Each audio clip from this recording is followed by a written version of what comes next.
Talk to us about Jake, a complex guy, but a simple man, as his theme song was every time he took the mound. What was Jake like in the clubhouse and your interactions with him? Well, first of all, the thing that impressed me, and we've done shows on about Jake.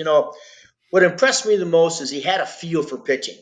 He understood what he had to do to get outs. There were nights where maybe he didn't have his best curveball or his best slider, and yet he just didn't, not throw it. He used just picked out certain situations where, he'd throw one even though he knew it wasn't real good, but he was good enough and had command enough to not really leave it in the strike zone. And then all of a sudden, 2 innings later, he found that feel for it. And that's the knowledge that Jake had about what it took for him to be a pitcher. Now, this is before he threw 100.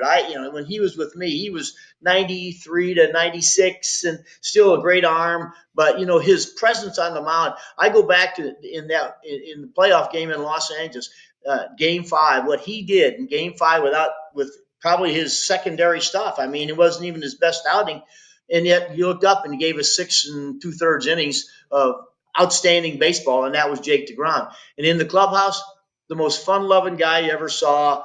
He and David Wright were very, very close friends. They lockered next to each other, and David teased him all the time, and Jake took it and laughed it off. And that's the kind of guy he was, and everybody in that clubhouse loved him.